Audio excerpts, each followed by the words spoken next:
ਵਾਹਿਗੁਰੂ ਸਾਹਿਬ ਜੀ।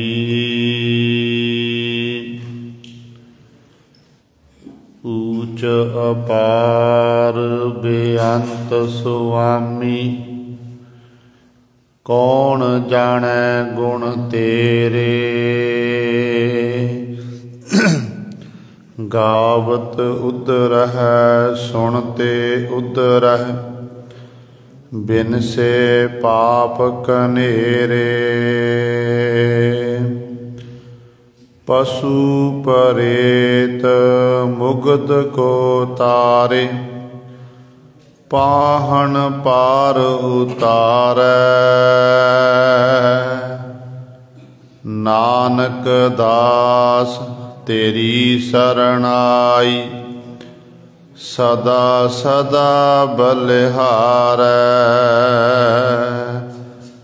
ਬਾਣੀ ਗੁਰੂ ਗੁਰੂ ਹੈ ਬਾਣੀ, ਵਿੱਚ ਬਾਣੀ ਅੰਮ੍ਰਿਤ ਸਾਰੇ।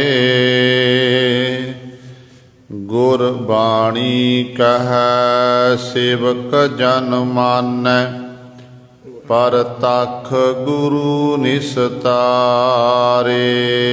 ਸੋ ਕਹੋ ਟਲ ਗੁਰ ਸੇਵੀਐ, ਅਹਨਿਸ ਸਹਿਜ ਸੁਭਾਏ। ਦਰਸ਼ਨ ਪਰਸਿਆ ਗੁਰੂ ਕੈ, ਜਨਮ ਮਰਨ ਦੁਖ ਜਾਏ।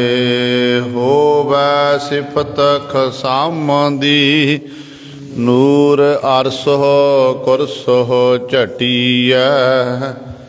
ਤੁਧ ਡਿਠੇ ਸੱਚੇ ਪਾਤਸ਼ਾਹ, ਮਲ ਜਨਮ ਜਨਮ ਦੀ ਕੱਟੀਐ।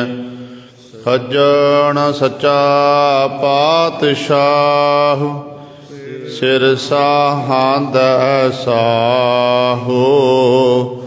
ਜਿਸ ਪਾਸ ਬੈਠਿਆ ਸੋਹੀਐ, ਸਭਨਾ ਦਾ ਵੇਸਾਹੋ।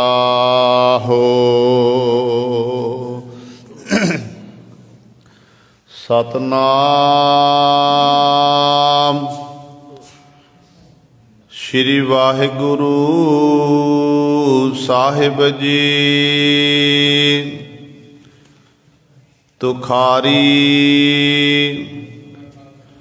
ਮਹੱਲਾ ਚੌਥਾ।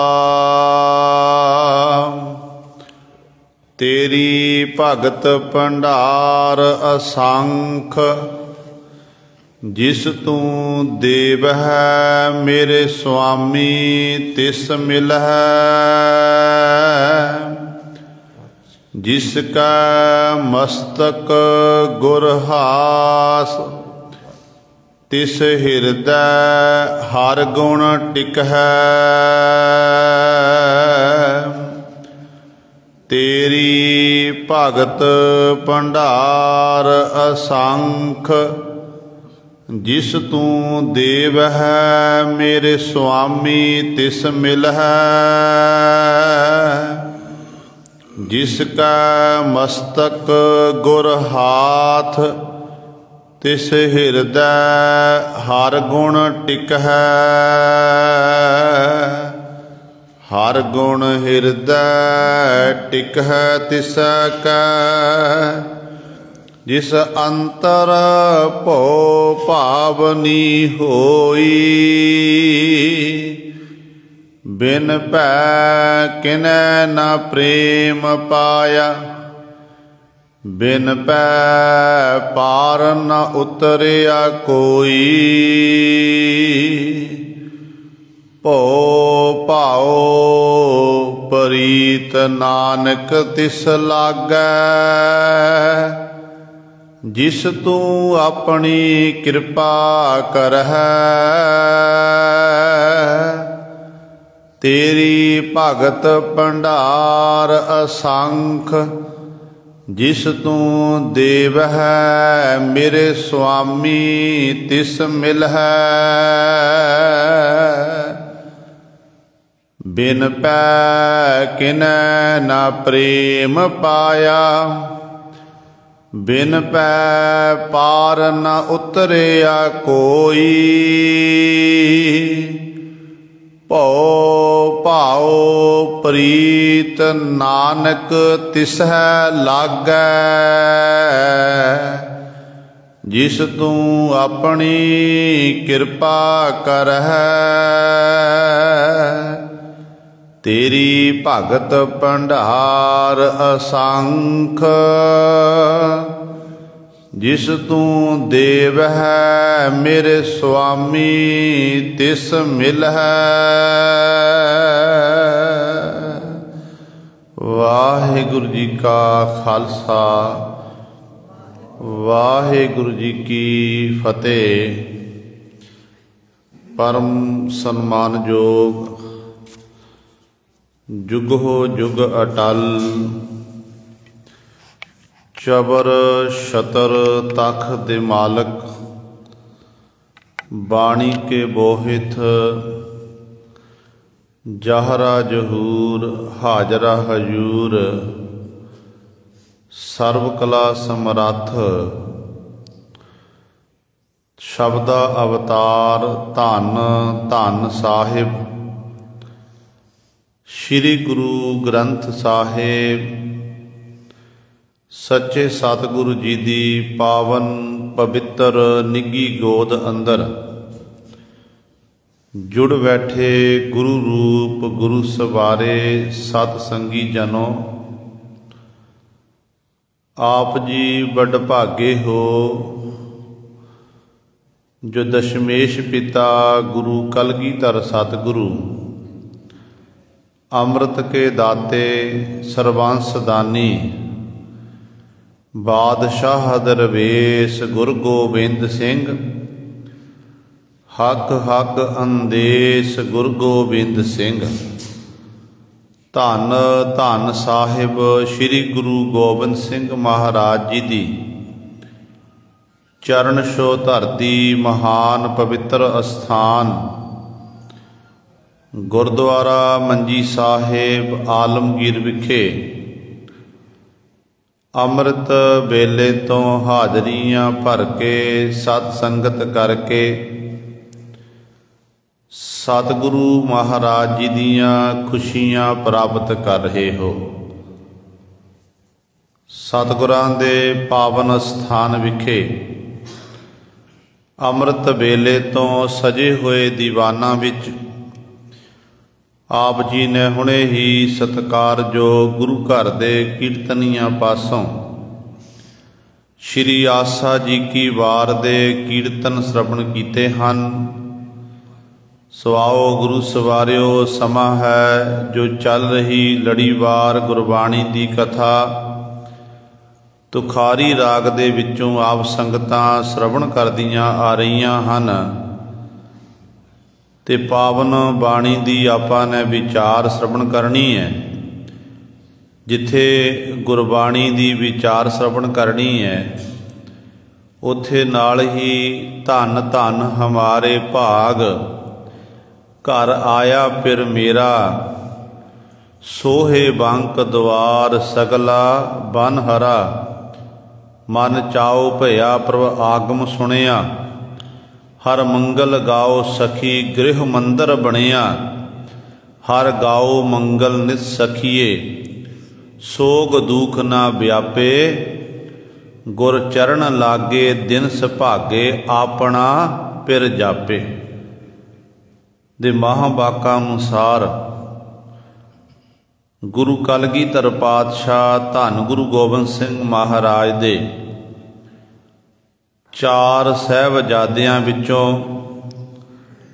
सब तो वड्डे साहिबजादे साहिबजादा बाबा अजीत सिंह जी, उन्हां दा अज जन्म दिहाड़ा है। सो सारियां संगतां नूं साहिबजादा बाबा अजीत सिंह जी दे जन्म दिहाड़े दी लख लख बधाई। आओ गुरु सवारे, जिथे आपां गुरबाणी नाल जुड़ना है, उत्थे नाल ही जो साहिबजादा बाबा अजीत सिंह जी ने छोटी उम्र बड़े बड़े कारनामे कीते ने ते आपां उस इतिहास नाल सांझ भी पाउणी है। धन गुरु गोबिंद सिंह महाराज आनंदपुर साहिब की धरती ते विराजमान हन। सतगुरां दी हजूरी दे विच राजा मेदनी प्रकाश कलगियां वाले पातशाह दे कोल आके पहुंचे आ। नाहनपति ये राजा है, पहाड़ी राजा। धन गुरु गोबिंद सिंह महाराज के चरणों च मत्था टेके अपनियां तिल फुल भेटावां अर्पण कीतियां। फिर हाथ जोड़ के बेनती की कि पातशाह जी आप जी कृपा करो, मेरे नगर नाहन रियासत विच आप जी मुबारक चरण पाना करो। नाहन रियासत विच मुबारक चरण पाओ। कहते ने गुरु कलगीधर पातशाह महाराज फिर तैयार होए, कहने राजन असी तेरे राज भाग जरूर आवांगे। क्योंकि कारण सी राजा नाहनपति राजा मेदनी प्रकाश ते राजा फतेह शाह जिहड़ा श्रीनगर दा राजा सी ना, इन्हां दोनां दा राज भाग नूं लैके झगड़ा सी। श्रीनगर दे राजे कोल सैना वध सी, ताकत वध सी, ते मेदनी प्रकाश राजे कोल जिहड़ी ताकत घट सी, जिस करके मन च डर खौफ बनिया होया सी किते मेरे उत्ते हमला करके मेरा राज भाग ना खो लवे। ते ओ संधि कराने वास्ते, अपना बचाव कराने वास्ते राजा मेदनी प्रकाश जिथे सतगुर दा श्रद्धालु सी, उत्थे मन च इच्छा सी किसी न किसी तरीके जिहड़ी ये लड़ाई है, कला है, ये टल जावे ते मेरा राज भाग सही सलामत रहे। इस मनोरथ नूं मुख रखदे आनंदपुर साहिब पहुंचे आ। कलगीधर पातशाह ने बचन कीते कि असीं तेरी रियासत चल के आवांगे जरूर। समा आया, गुरु गोबिंद सिंह महाराज अपने परिवार दे सहित आनंदपुर साहिब तो चाले पाए हन। मेदनी प्रकाश राजे दी नाहन रियासत विच सतगुरु जी पहुंचे। राजे ने बड़ी आओ भगत की, सत्कार करना कीता, हरेक प्रकार का प्रबंध किया। इत्थे पातशाह विचरते हैं, शिकार खेडते हैं। जदों सतगुरु जी जमुना नदी के किनारे ते पहुंचे ने, ते सतगुरु नूं वो थां बड़ी सुंदर लगी। मेदनी प्रकाश राजे ने भी बेनती की सी कि पातशाह जी आप जी कृपा करके इत्थे नगर बसाना करो। ते कलगीधर पातशाह महाराज ने फिर जिथे अज गुरुद्वारा पाउंटा साहिब है, उस सां ते सतगुरु ने अपने पांव टिकाणा कीते, चरण टिकाए। ते चरण टिकण दे नाल ते सतगुरु कहण लगे इत्थे असी नगर वसावांगे ते नाम रखांगे पाउंटा साहिब। ते कलगियां वाले पातशाह ने आप उस नगर का नाम रखना किया। राजा केसरी चंद, वाहिगुरु राजा फतेह शाह ते मेदनी प्रकाश राजे दोनों की गलबात सुनी। दोनों की आपसी सुलह करा दी कि अज तो बाद लड़ना नहीं, झगड़ना नहीं, इकट्ठे रहना है। जे दुश्मन दल कोई तुहाडे उत्ते चढ़ के आवे, इकट्ठे होकर मुकाबला करना है, तुहाडा कोई बाल विंगा नहीं कर सकता। वो लड़ाई मुका दी। तो इंज सतगुरु इस पाउंटा साहिब की धरती ते अपने परिवार के सहित रह रहे हैं। इतिहासकार लिखते ने यही पाउंटा साहिब की धरती है जिस नदी के किनारे ते दरिया के किनारे ते बैठ के कलगीधर पातशाह महाराज ने अनेकों कवियां नूं जन्म देना कीता। भाव बहुत सारे कवि लोग जिहड़े सतगुरु कलगियां वाले पातशाह की हजूरी विच सन, वो अनेकों प्रकार दीयां कवितावां लिख के सतगुरु नूं सुणाउंदे सन। ਤੇ ਇਸ ਜਦੋਂ ਕਵੀ ਲੋਕ ਕਵਿਤਾਵਾਂ ਲਿਖਦੇ, ਗੁਰੂ ਗੋਬਿੰਦ ਸਿੰਘ ਮਹਾਰਾਜ ਕਵਿਤਾ ਲਿਖ, ਆਪ ਵੀ ਸਤਿਗੁਰੂ ਵੱਡੇ ਕਵੀ ਸਨ, ਆਪ ਵੀ ਲਿਖਦੇ ਹਨ। ਤੇ ਕਵੀਆਂ ਨੇ ਕਲਗੀਧਰ ਪਾਤਸ਼ਾਹ ਦੇ ਚਰਨਾਂ 'ਚ ਬੇਨਤੀ ਕੀਤੀ ਕਿ ਪਾਤਸ਼ਾਹ, ਜਦੋਂ ਅਸੀਂ ਕਵਿਤਾ ਉਚਾਰਨ ਕਰਦੇ ਹਾਂ ਜਾਂ ਕਵਿਤਾ ਲਿਖਦੇ ਹਾਂ ਨਾ, ਆ ਜਮਨਾ ਨਦੀ ਜਿਹੜਾ ਜਲ ਦਾ ਪ੍ਰਵਾਹ ਹੈ ਇੱਥੋਂ ਵਗਦਾ ਤੇ ਬੜੀ ਆਵਾਜ਼ ਆਉਂਦੀ ਹੈ ਪਾਤਸ਼ਾਹ, ਬਹੁਤ ਜ਼ਿਆਦਾ ਆਵਾਜ਼ ਆਉਂਦੀ ਹੈ। ਤੇ ਪਾਤਸ਼ਾਹ ਜੀ ਫਿਰ ਵਿਘਨ ਪੈਂਦਾ, ਸਾਡਾ ਜਿਹੜਾ ਧਿਆਨ ਖੰਡਿਤ ਹੁੰਦਾ ਹੈ ਜਦੋਂ ਕਵਿਤਾ ਰਚਣੀ ਹੋਵੇ ਜਾਂ ਕਵਿਤਾ ਸੁਣਾਣੀ ਹੋਵੇ, ਉਦੋਂ ਬਿਲਕੁਲ ਵਾਤਾਵਰਨ ਸ਼ਾਂਤ ਚਾਹੀਦਾ ਹੈ। ਤੇ ਗੁਰੂ ਗੋਬਿੰਦ ਸਿੰਘ ਮਹਾਰਾਜ ਆਖਣ ਲੱਗੇ, ਕਹਿਣ ਲੱਗੇ, ਤੇ ਜਮਨਾ ਨਦੀ ਫਿਰ ਅੱਜ ਤੋਂ ਬਾਅਦ ਇਹ ਨਦੀ ਜਿਹੜੀ ਹੈ ਇੱਥੇ ਆਵਾਜ਼ ਨਹੀਂ ਕਰੇਗੀ, ਇਹ ਸ਼ਾਂਤ ਹੋ ਜਾਵੇਗੀ। ਧੰਨ ਕਲਗੀਧਰ ਪਾਤਸ਼ਾਹ ਮਹਾਰਾਜ ਨੇ ਬਚਨ ਕੀਤੇ, ਨਦੀ ਸ਼ਾਂਤ ਹੋ ਗਈ। ਅੱਜ ਵੀ ਜਦੋਂ ਪੌਂਟਾ ਸਾਹਿਬ ਦੀ ਧਰਤੀ 'ਤੇ ਜਾਂਦੇ ਆ ਨਾ, ਜਿੱਥੇ ਸਤਿਗੁਰਾਂ ਕਵਿਤਾਵਾਂ ਉਚਾਰਨ ਕੀਤੀਆਂ, ਤੇ ਉੱਥੇ ਨਦੀ ਦੇ ਜਲ ਦੇ ਪ੍ਰਵਾਹ ਦੀ ਬਿਲਕੁਲ ਵੀ ਆਵਾਜ਼ ਨਹੀਂ ਹੈ। ਗੁਰੂ ਗੋਬਿੰਦ ਸਿੰਘ ਮਹਾਰਾਜ ਦੇ ਬਚਨ ਅੱਜ ਵੀ ਫਲੀਭੂਤ ਹੋ ਰਹੇ ਹਨ। ਉਸ ਥਾਂ 'ਤੇ ਬਿਲਕੁਲ ਆਵਾਜ਼ ਨਹੀਂ ਹੈ। ਜਦੋਂ ਫਿਰ ਉਹ ਅਸਥਾਨ ਦੇ ਅੱਗੇ ਲੰਘ ਜਾਂਦੀ, ਉੱਥੋਂ ਫਿਰ ਨਦੀ ਦੀ ਆਵਾਜ਼ ਆਉਣ ਲੱਗ ਪੈਂਦੀ ਹੈ। ਇਹ ਸਤਿਗੁਰ ਦੀਆਂ ਕਲਾ ਨੇ, ਸਤਿਗੁਰ ਦੀਆਂ ਖੇਡਾਂ ਨੇ। ਜਿੰਨੇ ਵੀ ਸਮੁੰਦਰ ਨੇ, ਨਦੀਆਂ, ਦਰਿਆ ਇਤਿਆਦਿਕ ਸਾਰੇ ਗੁਰੂ ਦੇ ਹੁਕਮ ਦੇ ਵਿੱਚ ਹਨ। ਗੁਰੂ ਚਾਹੇ ਛਿਣ ਮਾਤਰ ਵਿੱਚ ਇਹਨਾਂ ਨਦੀਆਂ ਦਰਿਆਵਾਂ ਨੂੰ ਸੁਕਾ ਸਕਦਾ ਹੈ। ਗੁਰੂ ਚਾਹੇ ਛਿਣ ਮਾਤਰ ਵਿੱਚ ਗੁਰੂ ਸਵਾਰੀ ਇਹਨਾਂ ਨਦੀਆਂ ਦਰਿਆਵਾਂ ਨੂੰ ਪਾਣੀ ਨਾਲ ਨਕਾ ਨਕ ਭਰ ਸਕਦਾ। ਗੁਰੂ ਸਮਰੱਥ ਹੈ, ਗੁਰੂ ਸਰਵਸ਼ਕਤੀਮਾਨ ਹੈ। ਕਲਗੀਧਰ ਪਾਤਸ਼ਾਹ ਇਸ ਤਰ੍ਹਾਂ ਦੇ ਬਹੁਤ ਸਾਰੇ ਕੌਤਕ ਕੀਤੇ।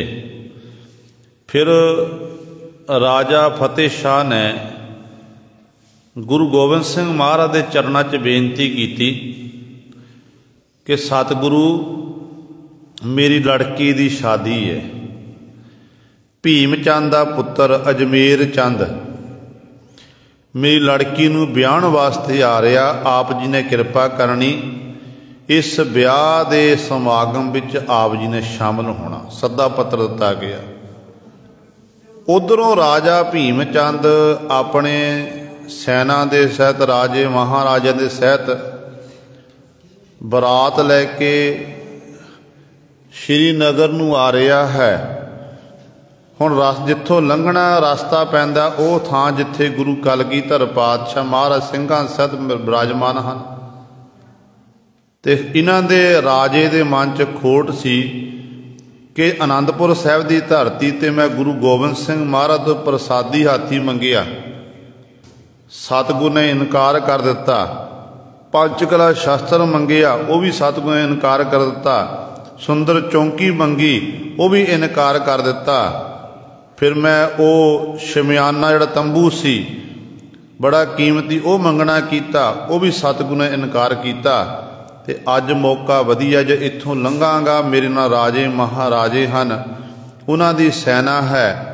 ਗੁਰੂ ਗੋਬਿੰਦ ਸਿੰਘ ਮਹਾਰਾਜ ਉੱਤੇ ਮੈਂ ਹਮਲਾ ਕਰਾਂਗਾ, ਸਾਰੇ ਜਿੰਨੇ ਵੀ ਸਤਿਗੁਰ ਕੋ ਪਦਾਰਥ ਨੇ ਮੈਂ ਸਾਰੇ ਖੋਹ ਲਵਾਂਗਾ। ਤੇ ਕਲਗੀਧਰ ਪਾਤਸ਼ਾਹ ਮਹਾਰਾਜ ਜੀ ਦੇ ਮਨ ਦੀ ਜਾਣਦੇ ਸਨ। ਸਤਿਗੁਰੂ ਜੀ ਨੇ ਉਹ ਰਾਹ ਰੋਕ ਦਿੱਤਾ ਕਿ ਇੱਥੋਂ ਭੀਮ ਚੰਦ ਦੀ ਸੈਨਾ, ਭੀਮ ਚੰਦ ਨਹੀਂ ਲੰਘ ਸਕਦਾ। ਹਾਂ, ਲੜਕੇ ਦੀ ਸ਼ਾਦੀ ਅਜਮੇਰ ਚੰਦ, ਅਜਮੇਰ ਚੰਦ ਤੇ ਕੁਝ ਕੁ ਸਾਥੀ ਜਿਹੜੇ ਉਹਦੇ ਨਾਲ ਇੱਥੋਂ ਲੰਘ ਸਕਦੇ ਨੇ। ਜਿਹੜੀ ਉਹ ਰਸਮ ਹੈ ਵਿਆਹ ਦੀ ਰਸਮ, ਉਹ ਤਾਂ ਕਿ ਪੂਰੀ ਕੀਤੀ ਜਾ ਸਕੇ। ਤੇ ਗੁਰੂ ਸਵਾਰਿਓ, ਭੀਮ ਚੰਦ ਦੂਜੇ ਰਸਤੇ ਤਾਈਂ ਮਸਾਂ ਹੀ ਉੱਥੇ ਪਹੁੰਚਿਆ, ਆਪਣੇ ਪੁੱਤਰ ਦੀ ਵਿਆਹ ਦੀ ਸ਼ਾਦੀ ਵਿੱਚ ਵੀ ਸ਼ਾਮਲ ਨਹੀਂ ਹੋ ਸਕਿਆ। ਕਹਿੰਦੇ ਇੱਧਰੋਂ ਗੁਰੂ ਕਲਗੀਧਰ ਪਾਤਸ਼ਾਹ ਮਹਾਰਾਜ ਨੇ 1.25 ਲੱਖ ਦਾ ਤੰਬੋਲ ਕਹਿੰਦੇ ਨੇ, ਜਿਵੇਂ ਆਪਾਂ ਲੜਕੀ ਦੀ ਸ਼ਾਦੀ ਹੁੰਦੀ ਹੈ, ਮਾਤਾ ਪਿਤਾ ਆਪਣੀ ਬੱਚੀ ਨੂੰ ਕੋਈ ਨਾ ਕੋਈ ਸਾਜੋ ਸਮਾਨ ਵਿਆਹ ਦੇ ਵੇਲੇ ਦਿਨ, ਤਾਂ ਕਿ ਬੱਚੀ ਦੇ ਉਹ ਜਿਹੜਾ ਸਾਜੋ ਸਮਾਨ ਕੰਮ ਆ ਸਕੇ। ਤੇ ਕਲਗੀਧਰ ਪਾਤਸ਼ਾਹ ਨੇ 1.25 ਲੱਖ ਦਾ ਤੰਬੋਲ ਨੰਦ ਚੰਦ ਜਿਹੜਾ ਸਤਿਗੁਰ ਦਾ ਸਿੱਖ ਸੀ, ਉਹਦੀ ਅਗਵਾਈ ਵਿੱਚ ਭੇਜਣਾ ਕੀਤਾ। जो कल्ले कल्ले अपना अपना साजो समान दिखाया, फिर गुरु गोबिंद सिंह महाराज दे तंबोल की वारी आई है। देखिया कि सब तो कीमती कीमती वस्त्र, कीमती कीमती गहने उस तंबोल दे विच सन। देख के सारे हैरान हो गए, अचरज हो गए। फिर गुरु सवारियो राजा भीम चंद अजमेर चंद आखन लग्या, कहन लग्या, गुरु गोबिंद सिंह महाराज दे सिखां नूं तंबोल भी खोना करो, जिहड़े इह तंबोल लैके सिख इन्हां नूं खत्म कर दिओ, ते गुरु गोबिंद सिंह महाराज नाल असीं हुण युद्ध करना है। कहंदे फिर उस समय राजा जिहड़ा गुरु का सिख सी नंद चंद जी, वो समझ गए। उन्हें उस समय सारा तंबोल समेटिया, छेती जारे राजा फतेह शाह के गृह विचों महलों विचों उत्थों लंघण लगे। घमसान का युद्ध हो गया ते गुरु के सिंह अनेकां सूरमियां नाल लड़दे होए, पहाड़ियां नाल लड़दे होए जख्मी हालत विच कलगीधर पातशाह महाराज दे कोल आके पहुंच गए। तंबोल भी लैके आ गए ते सही सलामत आए ने, जख्मी हो गए ने, मुकाबला करते सही जिउंदे वापस आ गए।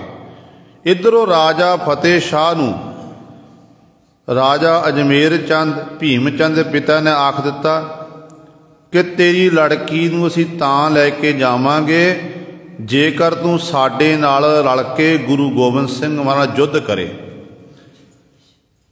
फिर राजा फतेह शाह नूं राजा भीम चंद की अजमेर चंद की गल मननी पई। सारे 22 धार दे राजे एक पासे हो गए। एक पासे गुरु गोबिंद सिंह महाराज पौंटा साहिब तो थोड़ी दूरी ते नगर है भंगाणी, जिथे गुरु गोबिंद सिंह महाराज का पहला युद्ध होया। उस मैदाने जंग दे विच एक पासे 22 धार दे राजे, एक पासे गुरु गोबिंद सिंह महाराज ते मुट्ठी भर सतगुर दे सिख जिहड़े हाले शस्त्र विद्या का अभ्यास करते ने, ते जिथे सतगुरु पातशाह दे जिहड़े बहुत सारे जिहड़े मरीद सी गुरु सर जिहड़े जद उत्थों वो सतगुरु छड्डे औखे समय छड्ड के चले गए। इस घमसान दे युद्ध विच भगाणी दे बड़ा घमसान दा युद्ध होया ते युद्ध विच गुरु कलगीधर पातशाह दे भूआ जी दे पुत्तर बाबा संगो शाह, बाबा जीत मल जी ये शहादत दा जाम पी गए। राजा केसरी चंद नूं गुरु गोबिंद सिंह महाराज ने अपने हत्थी मारना कीता ते इस तरह सतगुर ने यह भगाणी दा युद्ध जितया। युद्ध जितया ते सतगुर नूं बधाइयां दित्तियां जा रही कि पातशाह जी आप जी दे जीवन काल दा यह पहला युद्ध सी ते पातशाह जी बड़ी बख्शिश होई, रहमत होई, आप जी ने युद्ध जितना कीता। 22 धार दे राजियां विचों वड्डा राजा केसरी चंद नूं मार दिता। बाकी जिहड़े राजे सन उत्थों भीम चंद जैसे, अजमेर चंद जैसे मैदाने जंग नूं छड्ड के चले गए ने ते कलगीधर पातशाह आप जी नूं बधाइयां, आप जी नूं जित प्राप्त हुई है। कहंदे इस तरह गुरु गोबिंद सिंह महाराज नूं बधाइयां दित्तियां जा रहीआं ने। इन्ने चिर नूं एक सिख दौड़ के भज के आया ते कलगीधर पातशाह महाराज दे चरणां 'च मत्था टेकिया ते सतगुर नूं कहण लग्या कि पातशाह आप जी नूं बधाइयां।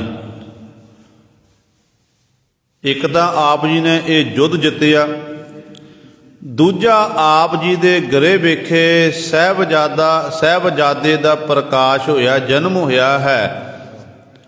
जदों कलगीधर पातशाह ने यह सुनिया ते सतगुरु कहण लगे कि भाई देखो अकाल पुरख ने साडे उत्ते किरपा कीती।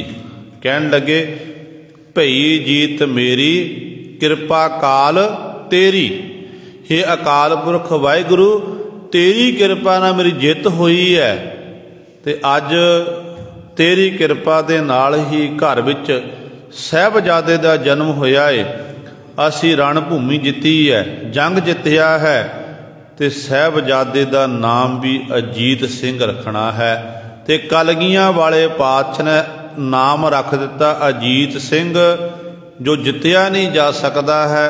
ते इंज गुरु सवारे फिर सतगुरु गुरु गोबिंद सिंह महाराज उथों चल के ਪੌਂਟਾ ਸਾਹਿਬ ਦੀ ਧਰਤੀ 'ਤੇ ਪਹੁੰਚੇ ਹਨ ਅਤੇ ਪਹਿਲੀ ਵਾਰੀ ਆਪਣੇ ਸਾਹਿਬਜ਼ਾਦੇ ਬਾਬਾ ਅਜੀਤ ਸਿੰਘ ਜੀ ਨੂੰ ਆਪਣੀ ਗੋਦ ਵਿੱਚ ਲਿਆ, ਸਿਰ ਉੱਤੇ ਹੱਥ ਫੇਰਿਆ, ਲਾੜ ਲਡਾਇਆ। ਫਿਰ ਜਿੰਨੇ ਵੀ ਸਿੰਘ ਸ਼ਹੀਦ ਹੋਏ ਸਨ ਉਹਨਾਂ ਸਿੰਘਾਂ ਦੇ ਸਰੀਰਾਂ ਨੂੰ ਸਾਂਭ ਕੇ ਉਹਨਾਂ ਦਾ ਸੰਸਕਾਰ ਕੀਤਾ ਗਿਆ। ਉਸ ਤੋਂ ਬਾਅਦ ਜਿਹੜੇ ਸਿੰਘਾਂ ਨੇ ਮੈਦਾਨੇ ਜੰਗ ਜੂਝਣਾ ਕੀਤਾ ਸੀ ਉਹਨਾਂ ਉੱਤੇ ਗੁਰੂ ਕਲਗੀਧਰ ਪਾਤਸ਼ਾਹ ਨੇ, ਮਹਾਰਾਜ ਨੇ ਬਹੁਤ ਸਾਰੀਆਂ ਬਖਸ਼ਾਂ ਕੀਤੀਆਂ।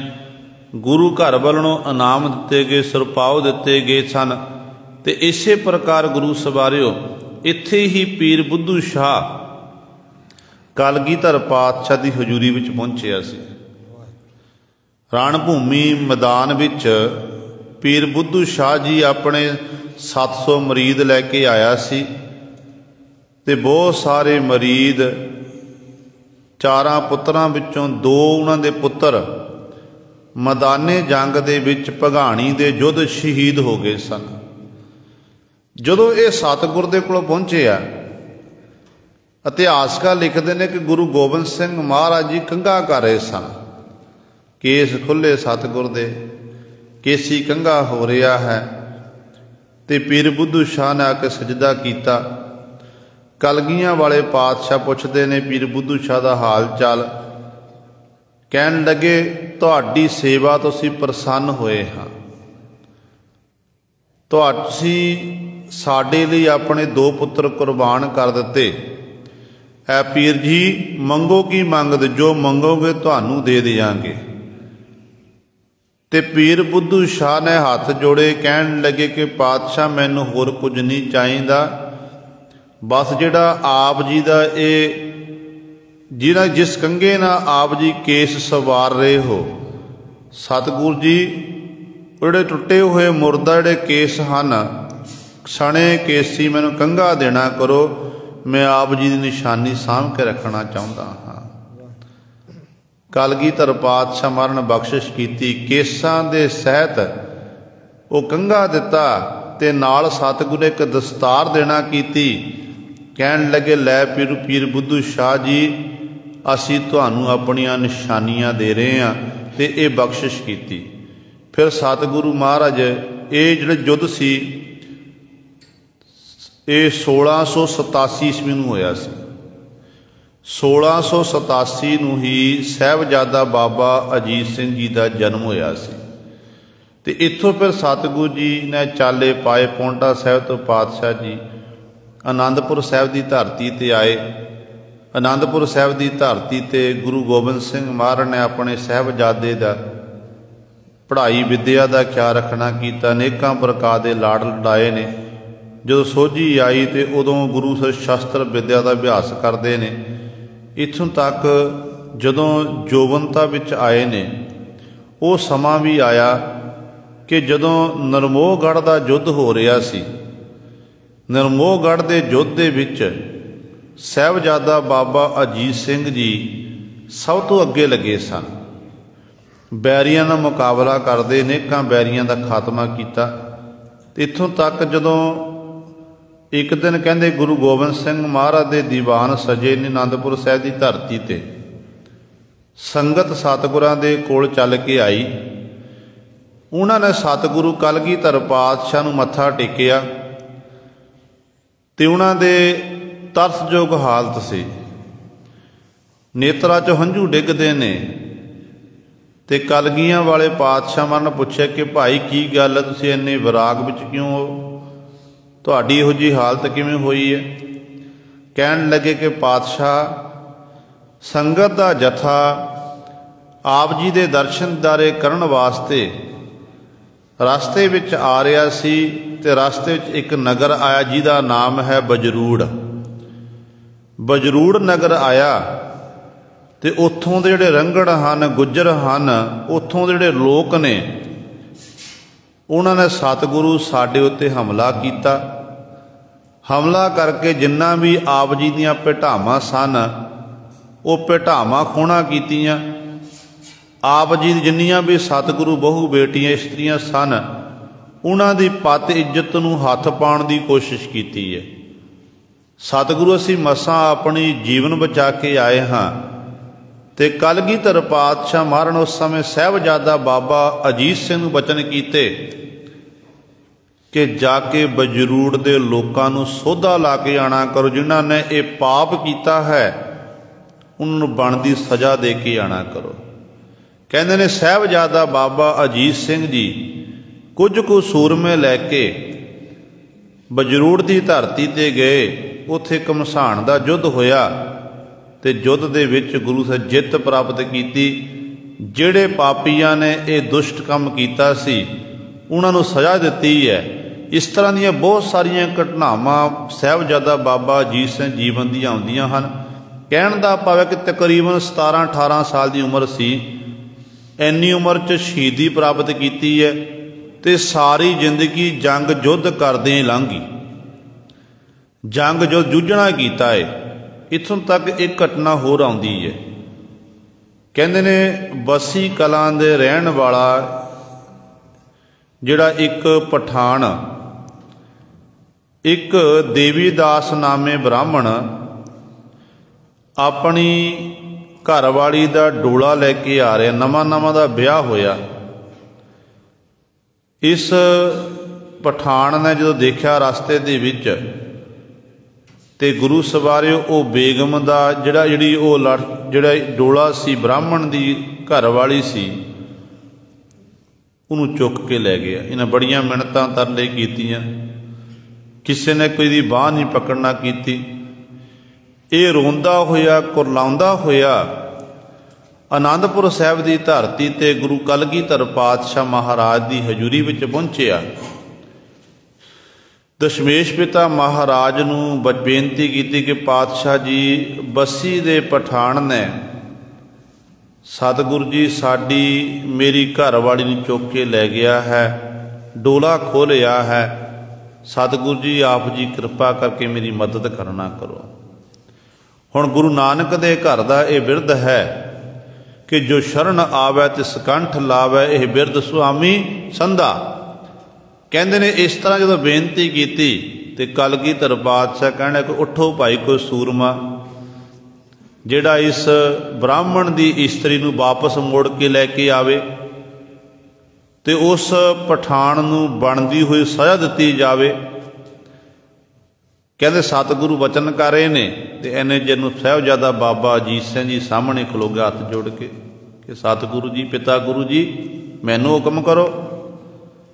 ਆਪ ਜੀ ਦੀ ਕਿਰਪਾ ਸਦਕਾ ਮੈਂ ਜਾਵਾਂਗਾ ਤੇ ਬੈਰੀਆਂ ਨਾਲ ਮੁਕਾਬਲਾ ਕਰਕੇ ਇਹਦੀ ਇਸਤਰੀ ਮੈਂ ਵਾਪਸ ਲੈ ਕੇ ਆਵਾਂਗਾ।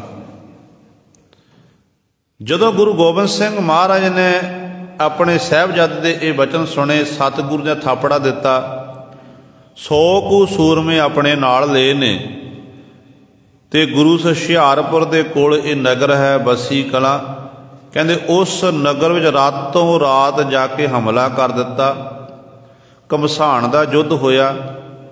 ਇਸ ਯੁੱਧ ਦੇ ਵਿੱਚ ਗੁਰੂ ਕਲਗੀਧਰ ਪਾਤਸ਼ਾਹ ਸਿੰਘ ਵੀ ਜ਼ਖਮੀ ਹੋਏ ਹਨ, ਪਰ ਗੁਰੂ ਸਰ ਖੇਡ ਐਸੀ ਵਰਤੀ, ਕਹਿੰਦੇ ਜਿਹੜਾ ਉਹ ਪਠਾਨ ਸੀ ਉਸ ਪਠਾਨ ਨੂੰ ਦਬੋਚ ਲਿਆ। ਹੱਥ ਜੋੜ ਕੇ ਮਿੰਨਤਾਂ ਤਰਲੇ ਕੀ ਮਸ਼ਕਾਂ ਬੰਨ੍ਹ ਲਈਆਂ ਨੇ ਸਤਿਗੁਰੂ ਜੀ ਦੇ ਸਿੰਘ ਨੇ। ਸਾਹਿਬਜ਼ਾਦਾ ਬਾਬਾ ਜੀ ਮਸ਼ਕਾਂ ਬਣਾ ਲਈਆਂ ਉਹਦੀਆਂ ਤੇ ਉਹਨੂੰ ਆਨੰਦਪੁਰ ਸਾਹਿਬ ਲੈ ਕੇ ਇਸਤਰੀ ਨੂੰ ਨਾਲ ਲਿਆਂਦਾ। ਬ੍ਰਾਹਮਣ ਦੀ ਲੜਕੀ ਜਿਹੜੀ ਬ੍ਰਾਹਮਣ ਦੀ ਘਰਵਾਲੀ ਸੀ ਉਹਨੂੰ ਕਲਗੀਧਰ ਪਾਤਸ਼ਾਹ ਮਹਾਰਾਜ ਦੇ ਕੋਲ ਲੈ ਕੇ ਆਏ। ਸਤਿਗੁਰੂ ਨੇ ਉਸ ਲੜਕੀ ਨੂੰ ਉਹਦੇ ਬ੍ਰਾਹਮਣ ਦੇ ਹਵਾਲੇ ਕੀਤਾ ਤੇ ਬਸੀ ਪਠਾਣਾ ਦਾ ਜਿਹੜਾ ਪਠਾਨ ਸੀ ਨਾ ਬਸੀਆਂ ਦਾ, ਉਹਨੂੰ ਗੁਰੂ ਸਵਾਰੇ ਬਣਨ ਦੀ ਸਜ਼ਾ ਦੇਣਾ ਕੀਤੀ। ਸੋ ਕਹਿਣ ਦਾ ਭਾਵ ਹੈ ਕਿ ਸਾਹਿਬਜ਼ਾਦਾ ਬਾਬਾ ਅਜੀਤ ਸਿੰਘ ਨੇ ਇਹੋ ਜਿਹੇ ਬਹੁਤ ਸਾਰੇ ਕਾਰਨਾਮੇ ਛੋਟੀ ਉਮਰ ਵਿੱਚ ਵੱਡੇ ਕਾਰਨਾਮੇ ਕਰਕੇ ਵਿਖਾਏ ਨੇ। ਫਿਰ ਆਪ ਜੀ ਅਖੀਰਲਾ ਇਤਿਹਾਸ ਤਾਂ ਬਾਬਾ ਅਜੀਤ ਸਿੰਘ ਜਾਣਦੇ ਹੋ ਕਿ ਆਨੰਦਪੁਰ ਸਾਹਿਬ ਤੋਂ ਲੈ ਕੇ ਚਮਕੌਰ ਦੀ ਗੜੀ ਤੱਕ ਦਾ ਸਫ਼ਰ ਸਾਹਿਬਜ਼ਾਦਾ ਬਾਬਾ ਅਜੀਤ ਸਿੰਘ ਦਾ। ਜਦੋਂ ਸਤਿਗੁਰੂ ਜੀ ਨੇ ਸੰਨ 1704 ਈਸਵੀ ਨੂੰ ਆਨੰਦਪੁਰ ਸਾਹਿਬ ਨੂੰ ਛੱਡਿਆ ਤੇ ਸਤਿਗੁਰੂ ਮਹਾਰਾਜ ਨੇ ਅੱਧੀ ਰਾਤ ਵੇਲੇ ਕਿਲ੍ਹਾ ਛੱਡਿਆ कीरतपुर साहब लंघे सन, घमसान का युद्ध होया ते साहिबजादा बाबा अजीत सिंह ने इन्हां जंगां युद्धां विच बहुत सारा अपने करतब जोहर दिखाए ते गुरु सवारियो शाही टिब्बी तक लड़ते गए। सरसा किनारे घमसान का युद्ध होया ते साहिबजादा बाबा अजीत सिंह इस धरती उत्ते दुश्मन नाल जूझते हैं ते अनेकां बैरियां का खात्मा किया। इत्थे सतगुर का परिवार 3 हिस्सों च वंडिया गया। गुरु गोबिंद सिंह महाराज ते बाबा अजीत सिंह, बाबा जुझार सिंह कुछ सिंघां दे सहित सरसा पार कर गए ने। माता गुजर कौर जी, बाबा जोरावर सिंह, बाबा फतेह सिंह जी, इन्हां ने भाई मणी सिंह ने आनंदपुर साहिब नूं चाले पाए हैं ते इधरों गुरु सवारियो गुरु गोबिंद सिंह महाराज जदों सतगुरु जी माता गुजर कौर ते गुरु सरे छोटे साहिबजादे जो कुम्मे माशकी की शन विच गए ने ते माता सुंदर कौर, माता साहिबदेवा कौर शहीद भाई मणी सिंह नाल दिल्ली वाल नूं चाले पा दिते सन। सो इत्थे 3 हिस्सों में पातशाह का परिवार वंडिया गया। जदों सतगुर ने सरसा पार की है, अगे एक नगर आंदा मलकपुर रंगड़ा। मलकपुर रंगड़ा की धरती ते कहते बड़ा घमसान का युद्ध होया। जिहड़े रंगड़ सन, गुज्जर सन, उन्होंने सतगुरु के सिंघां उत्ते हमला किया। इत्थे भाई बजित्र सिंह जी जूझते हुए जख्मी हो गए ते कलगीधर पातशाह मरन नूं पता लग्या ते कलगीधर पातशाह ने कोटला निहंग खां दे घरों साहिबजादा बाबा अजीत सिंह नूं मैदाने जंग च भेजिया कि तुसी जाके भाई बजित्र सिंह नूं सही सलामत इत्थे लैके आवो। ते गुरु सवारियो उस समय साहिबजादा बाबा अजीत सिंह गए, बैरियां नाल घमसान का युद्ध करते हुए अनेकां बैरियां का खात्मा करके ते भाई बजित्र सिंह शरीर नूं चुक के उस थां ते लैके आए जिथे कोटला निहंग खां का घर है। तो इत्थों सतगुरु ने फिर चमकौर की गढ़ी वालू चाले पाए ने ते चमकौर की गढ़ी विच घमसान का युद्ध होया। इस रणभूमि दे विच गुरु का बड़ा फरजंद, क्योंकि सतगुरु ने अपने हत्थी तैयार किया सी। जदों सतगुरु जी दे पहला अंदरों शस्त्र सारे खत्म हो गए, मुट्ठी भर सिंह जथे बना बना के बाहर जाते ने ते बाबा अजीत सिंह जी ने उस समय गुरु कलगीधर पातशाह महाराज तो आग्ञा मंगी कि सतगुरु जी मैनू भी मैदाने जंग जाण की आग्ञा दवो। तो साहिबजादा बाबा अजीत सिंह अपने हत्थीं तैयार किया, अपनी गल बकड़ी च लिया ते मैदाने जंग विच बाबा अजीत सिंह जी बैरियां नाल जूझते हैं ते जूझदियां होइयां गुरु सवारे फिर शहादत का जाम पींदे ने। ते अज ऐसे महान गुरु कलगीधर पातशाह महाराज दे बड़े साहिबजादे बाबा अजीत सिंह जी का अज जन्म दिहाड़ा है। सो सारियां संगतां नूं साहिबजादा बाबा अजीत सिंह जी दे जन्म दिहाड़े की लख लख बधाई। आओ गुरु सवारे जो लड़ीवार गुरबाणी की कथा विचार आप संगतां श्रवण करदियां आ रही हैं। 5-7 मिनट च आपां खरी अर्थ जिहड़ी है विचार आपां श्रवण करनी है। तो गुरु रामदास पातशाह महाराज का पावन शब्द है तो अखीरला शब्द का बंद है। तो सतगुरु जी वचन करते हैं कि तेरी भगत भंडार असंख, जिस तू देव है मेरे स्वामी तिस मिल है। कहते हे परमेश्वर के चरणों च बेनती करन दी का दसदे ने। कहते हे स्वामी, हे मेरे स्वामी, मेरे मालक, तेरे दर ते भगती दे भंडारे भरे हुए हैं। तेरे दर ते भंडारे भरे हुए हैं जिन्हां दी कमी कोई नहीं है। असंख तो भाव बहुते, जिहदी गिणती नहीं की जा सकती, पर दिंदा उन्हां नूं है जिहदे उत्ते तेरी बख्शिश हुंदी है, मेहर हुंदी है। उन्हां नूं फिर ये भगती दे भंडारे ये मिलते हैं। आप रोजाना पढ़ते हैं ना, गुरु पातशाह कहते ने साचे साहिबा क्या नाही घर तेरा, घर तां तेरा सब किश है, जिस देह सो पावे। जिन्हों दिंदा है मालक उही प्राप्त करता है। इस करके भगती दे भंडारे भरे हुए हैं। जिन्हों मालक तू दिंदा वो तेरे पासों प्राप्त कर ले, उन्हों ही मिलते हैं। जिसका मस्तक गुर हाथ तिस हिरदै हर गुण टिक है। अगला बचन गुरु रामदास पातशाह महाराज कर रहे ने। जो जिग्यासू जिन्होंने सवाल किया कि पातशाह जी नाम जपते बाणी पढ़ते हैं सिमरन करते हैं पर हिरदे अंदर सतगुरु जी ये नाम नहीं टिकता, नाम का वासा नहीं होंदा कि पातशाह वो किहड़ा तरीका किहड़ी जुगती है जिहदे राही नाम टिक जावे। ये किवें टिक सकता है? तो सतगुरु जिसका मस्तक गुर हाथ, जिहदे मस्तक उत्ते सिर उत्ते गुरु का हाथ होवे ना, गुर हाथ गुरु की रहमत हो, गुरु की कृपा होवे। तिस हिरदै हर गुण टिकै। उस जीव के हिरदे विच हरि दे जिहड़े शुभ गुण ने ना ये टिक जाते ने। भाव हरि का जिहड़ा नाम है उन्हां गुरमुखां दे हिरदे अंदर ही बसदा है, जिहदे उत्ते गुरु की बख्शिश है। गुरु की बख्शिश तो बिना कुछ भी नहीं हो सकता है।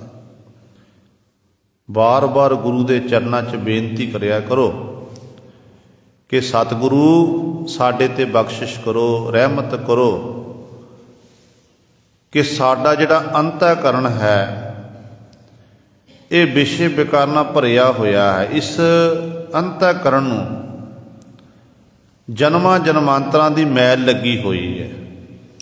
ये भगत रविदास जी कहते ने कूप भरियो जैसे दादरा कछ देश विदेश न बूझ। ऐसो मेरा मन विखिया विमोहिया कछ आरा पार न सूझ। खूह जिमें खूह विच पानी है, डड्डू विच विचरदे ने, विच उन्हां देश विदेश की सोझी नहीं है।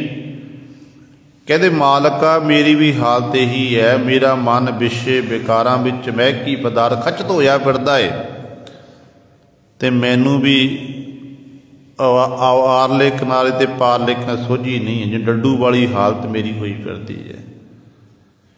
इसे प्रकार गुरु सवारियो साडे अंदर ये विकारां दी मैल है, तृष्णा दी मैल है। इहदे राਹੀਂ साडा अंतःकरण लिबड़िया होया है। जो तक ये साफ नहीं हुंदा ते उदों तक हिरदे अंदर वाहिगुरु का नाम नहीं बस सकता। इनू साफ करने का तरीका किहड़ा है? साफ करने का तरीका है सेवा ते सिमरन। गुरु घर दे विच ये सेवा ते सिमरन नूं बहुत ज़्यादा पहल देना कीती पातशाह ने कि सिख ने अपने जीवन काल च दोनों काम करने, सेवा भी करनी है ते सिमरन भी करना। ते कारण यही सी कि सेवा करदिआं मन च निमरता आ जाती है। सिमरन करन दे नाल साडा अंतःकरण बिल्कुल साफ हो जाता है। जो अंतःकरण साफ हो गया तिस हिरदै हर गुण टिकै। फिर गुरु सर उस हिरदे विच हरि परमात्मा जिहड़े गुण ने टिक जाते हैं। भाव मालक दे नाम का टिका आ जाता है। हर गुण हिरदै टिकै तिसै कै जिस अंतर भो भावनी होई। अगला वचन गुरु पातशाह जी कर रहे हैं कि सतगुरु कि हर एक जीव के हिरदे अंदर हरि दे गुण टिक जाते हैं। ते पातशाह कहते उन्हां जीवां दे हिरदे अंदर हरि दे गुण टिकते हैं, हरि दे नाम का वासा हुंदा है। जिस अंतर भो भावनी होई। भो कहते डर, भावनी कहते प्रेम, भावना शरधा भावना। कि जिस जीव के अंदर गुरु का भै है, परमेश्वर का डर है, ते गुरु के प्रति परमेश्वर के प्रति भावना है, शरधा भावना है, ते उहदे हिरदे अंदर फिर वाहिगुरु का नाम टिकता है। गुरु का परमेश्वर का डर जो मन च होवेगा ना तो जीव अपने जीवन च कोई गलत काम नहीं कर सकेगा। गलत काम ਉਹੀ ਕਰਦਾ ਜਿਹੜਾ ਜਿਹਦੇ ਅੰਦਰੋਂ ਰੱਬ ਦਾ ਡਰ ਖੋਫ ਖਤਮ ਹੋ ਗਿਆ ਹੈ। ਇਸ ਕਰਕੇ ਭਾਵਨਾ ਬਣਾਈਏ ਗੁਰੂ ਦੇ ਪ੍ਰਤੀ। ਭਾਈ ਗੁਰਦਾਸ ਜੀ ਕਹਿੰਦੇ ਨੇ, ਕੌਡੀ ਅਗਰ ਭਾਗ ਰਾਖੈ ਤਾਹੇ ਗੁਰ ਸ਼ਬਦ ਨਿਧਾਨ ਦਾਨ ਦੇਤ ਹੈ। ਚਰਨ ਸ਼ਰਨ ਗੁਰ ਏਕ ਪੈਂਡਾ ਜਾਏ ਚੱਲ, सतगुर कोट पैंडा आगे होए लेत है। एक बार सतगुर मंत्र सिमरन मातर, सिमरन ताहे बारंबार गुर हेत है। भावनी भगत भाए कौडी अगर भाग राखै, ताहे गुर शब्द निधान दान देत है। कहते तेरे अंदर भावनी होवे, भावना होवे गुरु दे प्रति, शरधा भावना होवे, गुरु का भै होवे, शरधा भावना प्रेम विच तेरे अंदर प्रेम होवे, कहते फिर तू गुरु दे कौडी भी भावना से अर्पण कर दे, तेरी कीती हुई कौडी भी प्रवान है। पर जे तेरे अंदर भावना नहीं है, शरधा नहीं, चाहे लखां करोड़ां गुरु दे चरणां च अर्पण कर दे, वो तेरा तीता होया जिहड़ा गुरु घर विच भेटा कीती हुई माया गुरु दे दर ते प्रवान नहीं है। पर अंदरों भावना बननी चाहिए है। जो भावना नहीं बनती उद तक साडे हिरदे अंदर रब का नाम, गुरु का जिहड़ा गुरबाणी है सतगुर दी, वो टिक नहीं सकती है। तो पातशाह कहते ने उन्हां दे हिरदे अंदर टिकदी है जिन्हां दे अंदर भौ भावनी है। बिन भै किनै न प्रेम पाया, बिन भै पार न उतरिया कोई। गुरु पातशाह जी कहते ने बिन भै, बिना भै डर किसी ने कहते प्रेम ना प्राप्त नहीं किया। भै तो बिना प्रेम नहीं पैदा हो सकता। जे रब का भै मन डर खौफ है साडे मन च, फिर अपने आप परमात्मा के प्रति प्रेम पैदा होवेगा। एक भै हुंदा है कि जिहड़ा जदों मन च कोई बड़ा इंसान होवे, कोई पाप करन वाला होवे, उहदा भै मन च रखना किते ये साडा नुकसान ना कर, साडे परिवार का नुकसान, ये वखरा भै है। इहदा दुनियावी भै है, बंदा बंदे डरी जा रहा। एक परमात्मा का भै रखना, जदों जीवन च विचरना ना, कोई कर्म करना कि माड़ा कर्म करन लग्या तो रब नूं चेते करना, रब मैनूं देख रहा, रब का डर है। चोरी करन लग्या, नहीं ये चोरी नहीं करनी, कोई देखे चाहे ना देखे, मेरा गुरु मेरा परमेश्वर मैनूं देख रहा है। ये इस डर की सतगुरु गल करते हैं। जदों ये प्रेम हिरदे अंदर पैदा हो गया, कहते परमेश्वर का भै मन विच पैदा हो गया, कहते फिर हिरदे अंदर प्रेम भी है। जे भै नहीं है कहते फिर प्रेम भी नहीं पैदा हो सकता है। बिन भै पार ना उतरिया कोई, कहते ना परमेश्वर दे भै तो बिना कोई कहते इस संसार समुंदर तो पार नहीं होया है। भौ भाओ प्रीत नानक तिसै लागै, जिस तू अपनी किरपा कर है। अगली पंक्ति च पातशाह जी बचन करते हैं, कहते हे परमेश्वर, नानक गुरु जी उच्चारण करते हैं, भौ डर भाव प्रेम प्रीत, कहते उनू ही लगती है, उनू ही प्राप्त होती है जिस तू अपनी किरपा कर है। हे मालक जी, जिहदे उत्ते तू अपनी किरपा करदा है, रहमत करदा है। तेरी भगत भंडार असंख, जिस तू देव है मेरे स्वामी तिस मिल है। हे परमेश्वर, तेरी भगती दे भंडारे भरे हुए हैं, असंख हैं, जिन्हां दी गिणती नहीं की जा सकती है। पर उही इस प्रेम इस भगती दे भंडारिਆਂ ਨੂੰ प्राप्त कर सकते हैं जिन्हू तू आप दे देव है, जिस तू देव है मेरे स्वामी। हे मेरे स्वामी मालक जिन्हू दिंदा है तिस मिलै, उन्हों ही कहते फिर ये प्रेमा भगती प्राप्त होंदी है। ਉਹੀ फिर तेरा नाम जपते ने, अमृत वेले संभाल करते हैं, सेवा सिमरन करते हैं, चंगे काम संसार विच करते हैं, ताकि उन्होंने गुरु दीयां खुशियां नसीब हो जाण, गुरु की वो बख्शिश के पात्र बन जाते हैं। ये गुरु सवारे सतगुरु महाराज ने साडे उत्ते बख्शिश की है। दास तो बोलदे तो एक नहीं अनेकां गलतियां हो गईयां होणगीयां। संगत अते सतगुरु बख्शण योग ਹਨ। भुल चुक की खिमा करनी जी।